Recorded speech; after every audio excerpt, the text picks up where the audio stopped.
Programme میں ایک دفعہ پھر آپ کو خوش آمدید کہتے ہیں. شاہ صاحب، اب ماشاءاللہ آپ چیف منسٹر بن گئے ہیں، اسپیکر بھی بن چکے ہیں، وزیر بیگ صاحب، جمیل احمد صاحب ڈپٹی اسپیکر ہیں. اچھا، یہ جس طرح سے اسپیکر اور ڈپٹی اسپیکر کو بنایا گیا ہے، کیا اس کا ڈیو پروسیس کیا تھا؟ کس طریقے سے بنا؟ نامنیٹ کس نے کیا؟ دیکھیے جی، میں آپ کو بات بتا دوں نا، اس حوالے سے میں جناب محترم نواز شریف صاحب، الطاف بھائی صاحب اور جناب علامہ مولانا فضل الرحمان صاحب اور چودھری شجاع، ان کا میں شکریہ ادا کرتا ہوں. دیکھو نا، جو صحیح حقیقت ہے اس سے آدمی جھٹلا نہیں سکتے. میں ان کا اس لیے شکریہ ادا کرتا ہوں کہ مجھے بلا مقابلہ انہوں نے منتخب کیا. ہمارے سسٹم ہے کہ نامزد ہمارا کو چیئرمین صاحب کرتے ہیں. کو چیئرمین نے مجھے قائد ایوان نامزد کیا.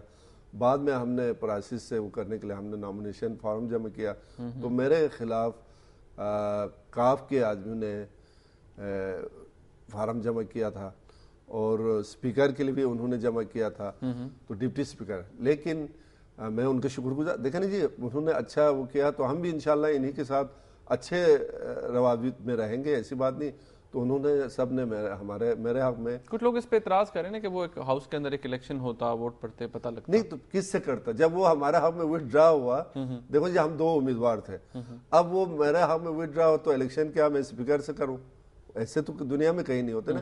مجھے یہ فخر حاصل ہے، میں وہاں کا پہلا سی ایم اور بلا مقابلہ. دیکھیں جی، ہم نے ان تمام بھائیوں کو، میں تمام بھائیوں سے میرا یہ گزارش ہے، 12 نومبر کے بعد ہمارا کوئی آپس کا کوئی انا نہیں ہے. انہوں نے الیکشن کے لیے اپنے لیے کوشش کیا، ہم نے اپنے لیے کوشش، اس کے بعد ہمارے درمیان کوئی تلخ نہیں ہے، نہ کوئی ہوگا. اور انشاءاللہ جس فراغ دلی کا باقی پارٹیوں نے ثبوت دے کے ہمیں بلا مقابلہ نہیں ہے، اسی فراغ دلی کا ثبوت دیتے ہوئے ہم ان کو ساتھ لے کے چلیں گے. اچھا شاہ صاحب، مجھے یہ بتائیے کہ جمیل احمد صاحب ڈپٹی اسپیکر ہیں آپ کے، ان کو بھی نامزد کیا تھا آصف علی زرداری صاحب نے؟ نہیں، ہمارے تو ٹکٹ تو سب آصف علی زرداری صاحب بھی با اختیار ہے نا جی. ہمیں وہ اپنی کانسٹیٹوئنسی سے ہار گئے، ایسا ہی تھا نا؟ ہاں بالکل ہار گئے. تو پھر ان کو وہ ٹیکنوکریٹ سیٹ پہ آپ لائے. ہاں ٹیکنوکریٹ میں دیکھیں، میں آپ کو ایک بات بتا دوں، ان کو لانا ضروری کیوں تھا ویسے؟ ان کو ہی ڈپٹی اسپیکر بنانا ہاں، کیوں؟ یہ آپ نے خوبصورت بات کیا اس میں. اس سے پہلے کچھ باقی کوئی بات آپ کو خوبصورت نہیں لگی؟ نہیں، اس لیے کہ اس پوائنٹ کو آپ نے جو اٹھایا نا، لوگ یہ سمجھ رہے جی وہ ہار گیا تھا پھر اس کو ٹیکنوکریٹ میں کیوں لایا، یہ کیوں کیا. وہاں بدقسمتی ہے، ضیاء الحق نے ہمارا وہاں کوئی شیعہ سنی کا بیج بویا تھا. جب اس نے وہاں پر وہ کیا، کرنے کے بعد گلگت میں اس چیز کا بڑا وہ تھا. پھر گلگت حلقہ 1-2، ٹھیک ہے جی. تو میرا کوئی، جب میں صدر بنا تو وہاں یہ تاثر دیا جائے جیسے، جبکہ ایسے نہیں ہے. اب آپ دیکھیں جی، پاکستان میں اہل سنت کی اکثریت ہے، کوئی اہل سنت اسٹیٹ تو نہیں بن سکتا ہے. اسی طرح وہاں لوگ کہتے ہیں جی یہ آخانی اسٹیٹ بن رہا ہے، یا کہتے ہیں جی شیعہ، ایسے تو کوئی ممکن ہی نہیں ہے کہیں. لیکن گلگت میں بدقسمتی یہ تھا کہ لوگ یہ سمجھتے تھے کہ پیپلز پارٹی شیعوں کی پارٹی ہے، نون جو ہے سونیوں کی پارٹی ہے، دوسرا یہ پارٹی ہے. تو میں نے پہلی بار یہ کوشش کیا کہ اس حلقے سے پہلی بار میں نے یہ بڑا اچھا، یہ پہلے بھی الیکشن لڑتا رہا، اچھے فیملی کے لوگ ہیں، بڑا مطلب ان کا ایک اچھا وژن ہے. تو میں نے ان کو دعوت دے دیا اور ہمارے ضلع کے پریزیڈنٹ نے ان کو دعوت دے کے لایا تھا پیپلز پارٹی میں.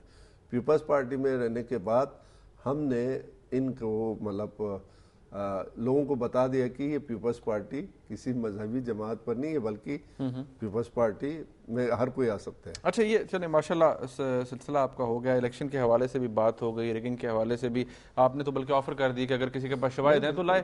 اچھا، اب آپ ماشاءاللہ پاکستان پیپلز پارٹی کے اتنے دیرینہ کارکن رہے ہیں، پولیٹیکل ورکر ہیں.